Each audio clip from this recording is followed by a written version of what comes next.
வணக்கம்.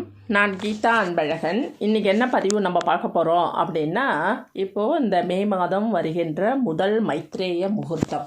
நம்முடைய தொடர் கடன்கள், நீண்ட நாட்கடன்கள் அத்தனையும் காணாமல் போகும், கரைந்து போகும். அவ்வளவு அற்புதமான ஒரு முகூர்த்த நேரம் இந்த மைத்ரேய முகூர்த்தம்.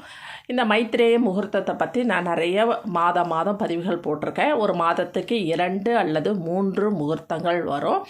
அந்த மாதிரி ஒவ்வொரு முகூர்த்த நேரத்திலும் சரியாக நாம் அந்த நேரத்தை பயன்படுத்தி கொண்டோம் என்றால் அற்புதமான பலன்கள் கைமேல் கிடைக்கும். கண்டிப்பாக இந்த நேரத்தை பயன்படுத்தி நிறைய பேர்கள் பலன் கண்டுள்ளார்கள். அதில் நானும் ஒருத்தி. அதனால் கண்டிப்பாக இது உண்மையான பரிகாரமும் கூட. நம்பிக்கையோடு செய்யுங்க, கண்டிப்பாக நடக்கும். அது 1 மாதத்திலும் நடக்கலாம், 6 மாதத்திலும் நடக்கலாம். ஆனால் கண்டிப்பாக விரைவாக அந்த கடன் காணாமல் போகிறது. அதை நீங்கள் ஒரு 2 மாதம் எடுத்து வச்சிங்கன்னா உடனே உங்களுக்கு அதனுடைய பலன் தெரிய ஆரம்பிக்கும். நம்பிக்கையோடு செய்யுங்க, சரிங்களா? இந்த மே மாதத்தினுடைய முதல் முகூர்த்த நேரம் எப்போ வருது அப்படின்னு சொன்னால், அது செவ்வாய்க்கிழமையில் வருது. இது இன்னும் கூடுதல் சிறப்பாக இருக்கிறது. அது மட்டும் இல்லாமல் அது பிரம்ம முகூர்த்தத்திலும் வருகிறது. அதனால் இந்த மைத்ரேய முகூர்த்தம் ரொம்ப அதீத சக்தியாக இருக்கிறது. கண்டிப்பாக இந்த ஒரு நாளை அனைவரும் பயன்படுத்திக்கங்க. அடுத்த முகூர்த்தம் வியாழக்கிழமையில் வருது. அதனால் இந்த முதல் முகூர்த்தம் செவ்வாய்க்கிழமையில் வர்றது கண்டிப்பாக பயன்படுத்திக்கங்க. செவ்வாயும் சனியிலையும் வர்றது ரொம்ப விசேஷம். இந்த செவ்வாய்க்கிழமை எப்போ வருது அப்படின்னா 7/5/2024 செவ்வாய்க்கிழமை மேஷ லக்னமும் அஸ்வினி நட்சத்திரமும் சேர்ந்து வருகின்ற நேரம் மைத்ரேய முகூர்த்தம்.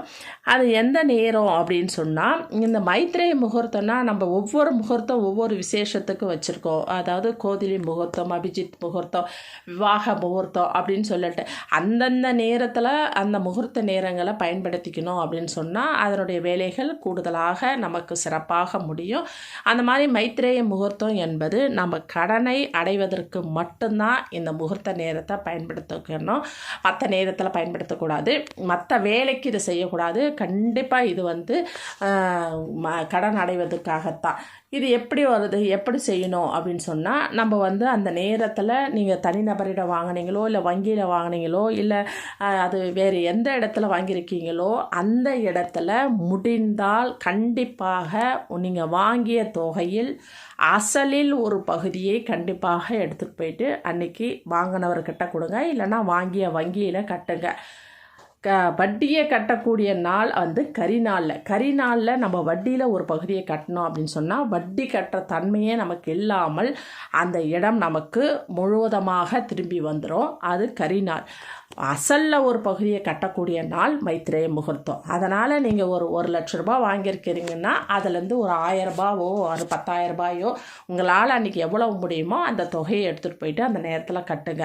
இல்லை அந்த நேரத்தில் எங்களுக்கு பேங்க்கு தந்திருக்காது, சில நேரங்கள் அந்த மாதிரி வரும், வராது, இல்லை அது பேங்க்கில் கட்டுற அளவுக்கு எங்களுக்கு ஒரு பெரிய தொகை இல்லை அப்படின்னு நினைக்கிறவங்க உங்களால் முடிந்த ஒரு 5 ரூபாயோ 50 ரூபாயோ இல்லை 500 ரூபாயோ எடுத்துக்கோங்க. எடுத்து நான் எப்பவும் சொல்கிற மாதிரி தான் அதற்குன்னு ஒரு கிஃப்ட் கவர் எடுத்துக்கோங்க. அந்த கவரில் இந்த ரூபா நோட்டை தாளை 4 பக்கம் இல்லை 5 பக்கமும் அழகாக புணுகு தடவிடுங்க. வாசனையான இல்லை ஜவ்வாது தடவுங்க. புணுகு கடைகள்லாம் என்ன பண்ணுறது அப்படின்னு கேட்குறீங்க. அதனால் சொல்கிறேன், வாசனையான அனைத்து பொருட்களும் வைக்கலாம். புணுகு தடவலாம், ஜவ்வாது தடவலாம், குங்குமப்பூ வைக்கலாம், ஏலக்காய் வைக்கலாம், கிராம்பு வைக்கலாம். அந்த மாதிரி வசியம், லக்ஷ்மி வசியமான அத்தனை விஷயமும் வைக்கலாம். நீங்கள் வைக்கிற நம்பர் ஏஞ்சல்ஸ் நம்பராக இருந்தால் இன்னும் சிறப்பாக இருக்கும். அதாவது உங்கள்கிட்ட அந்த நேரத்தில் ஏதாவது ஒரு ஏஞ்சல் நம்பர் கிடைச்சதுன்னா அதை எடுத்து பத்திரப்படுத்திக்கிங்க. அந்த நம்பரை கூட, அந்த நோட்டை கூட நீங்கள் அந்த கடன் அடைக்கிறதுக்காக நீங்கள் பயன்படுத்தி அதனுள்ள வைக்கலாம். அது வைக்கும்பொழுது இன்னும் அதீதமாக அந்த பணத்தை ஈர்த்து கொண்டு வரக்கூடிய சக்தி இந்த பிரபஞ்ச பேராற்றல் கொடுக்கும். அதனால் நீங்கள் அந்த மாதிரி ரூபா தாளையும் நீங்கள் பயன்படுத்திக்கலாம். அதை எடுத்து எடுத்து நல்லா புணுகு தடவிட்டு அது கூட ஒரு பிரிஞ்சி இலை, இது சூரியன் ஆதிக்கம் கொண்ட இலை. இந்த இலையில் நம்ம என்ன செய்கிறோமோ என்ன சொல்கிறோமோ அது நடக்கக்கூடிய அற்புதமான வசிய சக்தி அந்த இலைக்கு உண்டு. அந்த இலையை பற்றி பேசுகிறேன்னா நான் நிறைய பதிவுகள் 5-6 பதிவுகள் போட்டிருக்கேன், பழைய பதிவுகளை பாருங்கள். இந்த பிரிஞ்சி இலையில் உங்களுடைய கடன் தொகை எவ்வளவோ அந்த தொகை யார்கிட்ட வாங்கியிருக்கிறீங்களோ அந்த பேங்க்கோட பேர் எழுதி, இந்த தொகை என்னிடம் இருந்து கரைந்து விட்டது, காணாமல் போகிவிட்டது, மறைந்து விட்டது, எனக்கு அந்த இடம் சொந்தமாகி விட்டது, இல்லை அந்த நகையை நான் மீட்டு விட்டேன், அந்த வீடை மீட்டு விட்டேன், இல்லை கல்வி கடனுக்காக வாங்கிய கடனை நான் அடைத்து விட்டேன் அப்படின்னு முடிந்த மாதிரி, அதாவது உங்களுக்கு அது ஃபினிஷ், அதாவது முடிஞ்சிருச்சு அப்படின்ற மாதிரி எழுதுங்க. நடந்து விட்டது அப்படின்ற மாதிரி இமேஜினேஷன் பண்ணி அதில் எழுதிடுங்க. எழுதிட்டு அது கூட எல்லாத்தையும் வசியம் செய்யக்கூடிய ஒரு பச்சை கற்பூரம் வைங்க. பச்சை கற்பூரம், பிரிஞ்சி இலை, ரூபா நோட்டு, புணுகு தடவியது, அதை அத்தனையும் அந்த கிஃப்ட் கவரில் வச்சு அதை கட்டிடுங்க. கட்டி இதை எடுத்துகிட்டு போய் எங்கே வைக்கணும் அப்படின்னு சொன்னால், நீங்கள் முதல்ல பூஜை அறையில் வச்சு நல்லா மனசார பிரார்த்தனை பண்ணிக்கங்க. பண்ணி முடிச்சுட்டு அதுக்கப்புறமா இதை எடுத்துகிட்டு போயிட்டு பட்டு வேஷ்டிலையோ இல்லை பட்டு சேரீலையோ நீங்கள் பீரோவில் வச்சுடுங்க. சரிங்களா? அடுத்த மைத்திரை முகூர்த்தத்துக்கு இதே கவரை நீங்கள் பயன்படுத்திக்கலாம். இந்த பிரிஞ்சி இலையில் இருக்கிற இடம் இருந்ததுன்னா அதுலேயே நீங்கள் எழுதிக்கலாம். இல்லை அது இடம் காலி இல்லை அப்படின்னு சொன்னால் நீங்கள் அந்த பிரிஞ்சி இலையை ஒரு தீபத்தில் எரிச்சிட்டு புது பிரிஞ்சி இலையில் நீங்கள் எழுதி வைக்கலாம். பச்சை கற்பூரமும் அதே மாதிரி தான். கரைஞ்சிடுச்சுன்னா இன்னும் ஒன்று புதுசாக வைங்க. வாசனையாக இருக்கணும். அந்த இடம் ரொம்ப மகாலட்சுமி வசியமாக கூடிய அமைப்பாக இருக்கணும். அதனால் நீங்கள் அந்த நேரத்தை கண்டிப்பாக பயன்படுத்திக்கிங்க. 1க்கு 2 இல்லை 3 கடை அப்படி இருக்குதுன்னா நீங்கள் 3 கவர் இல்லை 2 கவர் அந்த மாதிரி வாங்கி 2 பிரிஞ்சி இலை, 2 ரூபா நோட்டு அந்த மாதிரி நீங்கள் வச்சு அதை மனசார பிரார்த்தனை பண்ணி உங்கள் இஷ்ட தெய்வம், குலதெய்வம் அத்தனையும் வழிபாடு செய்து அதுக்கப்புறம் எடுத்துகிட்டு வந்து வைங்க. இது எப்போ செய்யணும் அப்படின்னு சொன்னால், அதை தான் இன்றைக்கி வந்து அஸ்வினி நட்சத்திரம் கூடிய காலை பிரம்ம முகூர்த்தத்தில் வருகிறது.